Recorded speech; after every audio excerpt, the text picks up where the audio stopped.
3, 2, 1. What's up, guys? VZ and Yeet here, and welcome back to an unordinary deck profile. I am going to be doing some of my Vanguard deck profiles. Most of them are budget, some of them are not.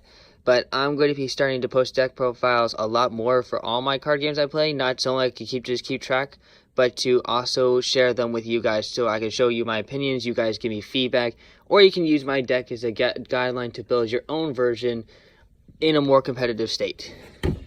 So, without further ado, let's get started with my first Vanguard deck profile, my Kagero Retire deck profile.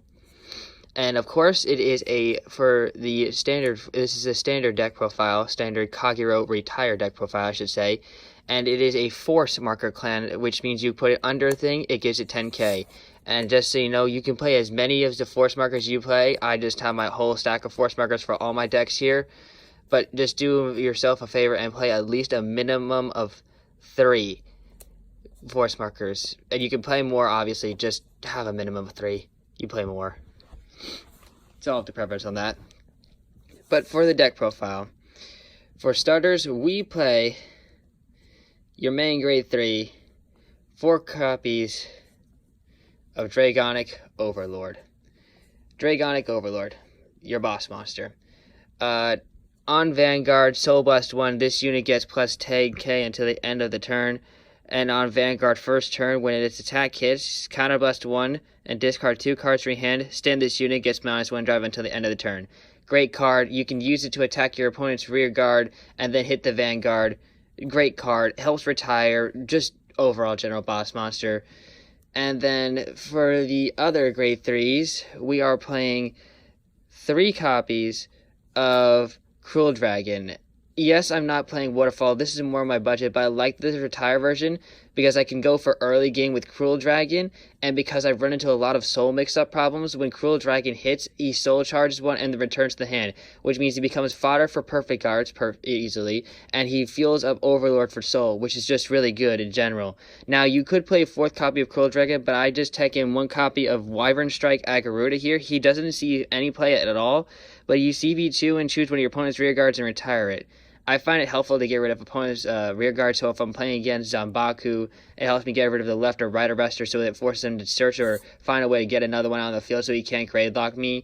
Or if I'm facing Tachikaze, I roll up their units gauge more easily with Agaruda here. You can just play another copy of Cruel Dragon. I just have it here to help me enable Crueler more often. So that's all of the grade 3s. We play a total of 8 grade 3s. On to the grade 2s. We play 4 copies of Bellicosity Dragon. Bellicosity here is your staple grade 2. I don't play Berserk Dragon because this is more of a retire, and I like to pump up my units because of that. So Bellicosity has a civil skill on Vanguard or Rear Guard. When my opponent's rear guard is retired during your turn, this unit gets plus 5k until the end of the turn. It doesn't matter if it's during battle phase. It doesn't matter if it's during skill. It still gets the plus 5k. So if my rear guard attacks and kills it, it gets plus 5k. Insane. It just helps me get big bodies on the board. He's usually like a 20k attacker on its own, even without a boost, normally if I'm using Overlord on him, which is just really, really good. Some other grade 2s we're playing in this deck is 4 copies of Dragon Knight Nihalam. Nihalam is a staple grade 2 card. You can counterblast 1, snipe a unit out of the back row, retire it, and it gets plus 5k until the end of the turn. It helps become a 15k and just helps power up stuff like Bellicosity.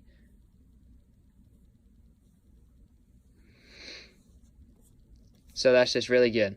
Next is something that I like to see, like playing a lot, is just 3 Vanilla Ks. Yeah, embodiment of Shield Lom, 3 Vanilla Ks. It's a 10k attack, 10k shield. Wait, 10k shield? Yeah, 10k shield. You're like, 10k shield?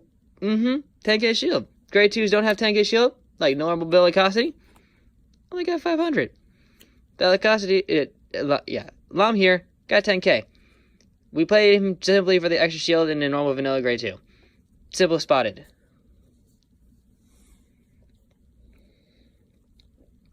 And then the last grade 2s we playing are 2 copies of Dragon Knight Nihalam to make him a really good 15k beater, because we're retiring a lot of units. He's just a nice solid unit to attack with and go for big numbers. That is it for the grade 2s. We play a hefty amount of grade 2s, but trust me, there is a really solid stable lineup. For the grade 1s, we are playing 4 copies of Lizard Soldier Ropia. He's literally bellicosity as a grade 1. When an opponent's rear guard is retired, vanguard, rear guard, plus 5k. That happens during battle or all, and he's just a simple grade 1 for AK. Really good. Literally, I like him just because he has a second bellicosity. Those 2 units become my big beat sticks later on during the matches. 4 copies of Embodiment of Armor Bar, staple unit, CB1, Soul Blast 1, choose a unit in the same column, kill it. Add plus 5k. Helps a lot, helps enable bellicosity, helps enable Ropia, helps kill the units, helps control the board. Love it. Every single time. That's Embodiment of Armor Bar. And then next off is a card you get as a promo. I managed to acquire 4 copies of it, but he helps out a lot. Is 4 copies of Dramatic Dragon Mage Joka. So Joka here is when a unit is you can put this unit to your soul at any time, and it gets plus 5. I could choose a unit and it gets plus 5k into the turn. If opponent's rear guard was retired during this turn, no matter what, my chosen unit gets plus 10k instead. So it just helps make adds more boosted unit, and it's just a solid grade 1 in general. There's no real other grade 1s worth playing that I found aside from Airmo, but I'm more of a Retire unit. So I built this deck based off a Retire. If I wasn't doing a Retire deck, I'd be playing Airmo. So that's Joka. That's it for the grade 1s. On to the trigger lineup. We play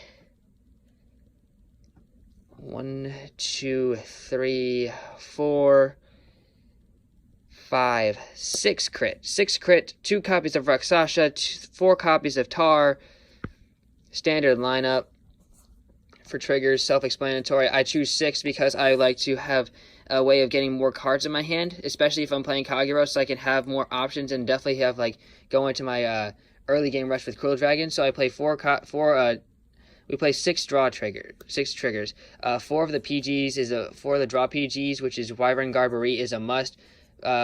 You have to be playing PGs. You have to, and the draw PGs are the perfect ones in this one.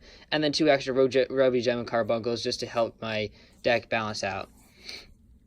And then to wrap it up, we have 4 heal triggers. My 20Ks, you got to be playing heal triggers. Easy. And then for your starter, we play Lizard Runner Undu. When wrote upon, you draw 1 card. So that is it for my Retire Kagero deck profile. Pretty short deck profile, but it was pretty self-explanatory on its own.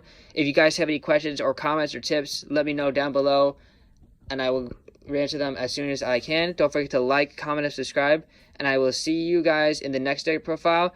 We have 3 more decks to go through today. We have Mandala, we have Aquaforce, Naval Gazer, and Gigarex Tachikaze. So look for those on my channel. They'll all be on my channel today. So hopefully you'll go check this out. Leave a like, and I'll see you guys in the next video. Bye for now.